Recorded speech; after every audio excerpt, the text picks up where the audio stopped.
Bismillahirrahmanirrahim. Welcome to AppSex Online Support Program. Dear students of class second year, this is OSP round 2, week 11 and part 2 of today's lecture. I am your English teacher, Miss Sayyida Rubana. We are going to divide this part 2 in further 3 parts. First of all, we are going to see in part A and B applied grammar, modal verbs, and then we will have reading selection 3.3 poem F by Rudyard Kipling and idioms.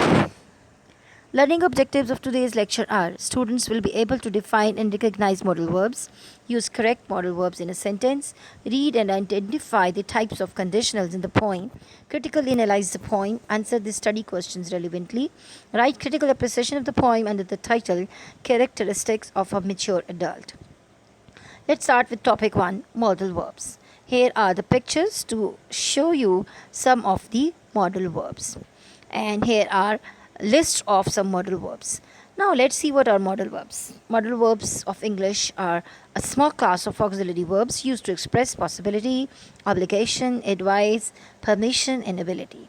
Now we must know what are the auxiliary verbs. So auxiliary verbs are helping verbs or verbs which help to form tenses, voices, or moods.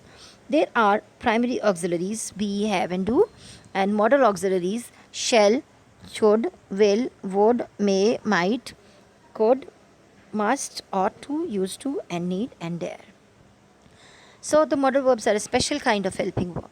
A modal verb helps the main verb to express the mood of the subject, and at the same time it can indicate possibility, persuasion, ability, and willingness.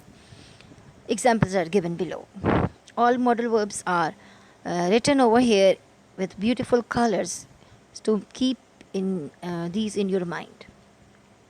Now let's start in detail of these main modal verbs. Number 1, can.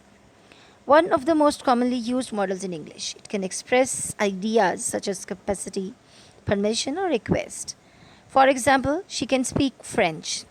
Here can is indicating capacity. He can come in now. Here it is used for permission.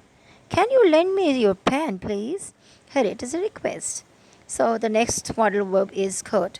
It expresses possibility, past ability, as well as the suggestions and requests. For example, extreme rain could cause the river to flood the city. Here it is possibility. John could run very fast when he was younger. Here it is indicating past ability. May. May, it is most commonly used to express possibility.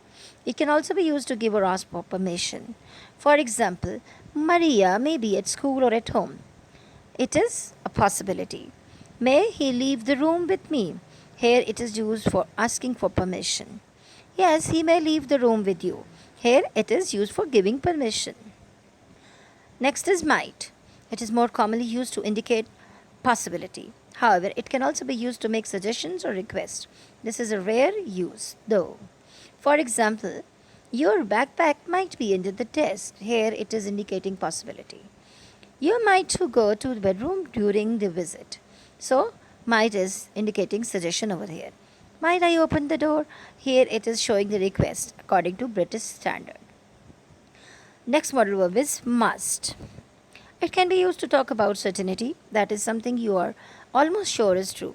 Moreover, it can be used to talk about obligation, prohibition, necessity, or strong recommendation. For example, she must be sick. She never gets late to school. Here it is the possibility. Students must pass an entrance examination to study at the school. Here it is the necessity. Next modal verb is shall. It indicates a future action. It is more commonly used with the first person singular or plural, I and we, often found in suggestions, promises, or predestinations. For example, shall we set the table? Here it is a suggestion. I shall never leave your side. It's a promise.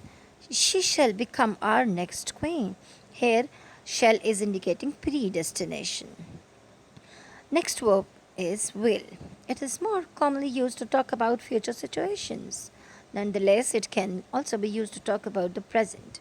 When we want to make a request, it is also used in situations in which we make instant decisions. For example, I will call you later. Here it is showing future action. Will you close the window, please? It's a request here. I love that t shirt. I will take it. This is an instant decision. Next is should. This model is more commonly used to give recommendations or advice. It can also be used to talk about obligation as well as expectations. For example, you have many classes. You should take a bottle of water with you. Here it is the recommendation. You should focus more on your assignment. Here it is an advice. Ought to. It is used to advise or make recommendations. It can also express assumptions, expectations, or strong probability when the context implies that something is deserved. For example, she ought to stop eating red meat. Here it's a recommendation. Sam ought to get a promotion. It's an expectation because he deserves it. Next is would. It is more commonly used to create conditional verb tenses. In addition, it can be used to make offers, request, and talk about past habits. If I were you, I would not do that again. Here it is used as showing a second type of condition. Would you like some cake? Here it is an offer. So these are the modal verbs. Here are some rules. I am revising them for you to indicate that something is probable or possible or not so. Then can and could are used to refer to skills and abilities. Then must is used to indicate that something is necessary or of extreme importance.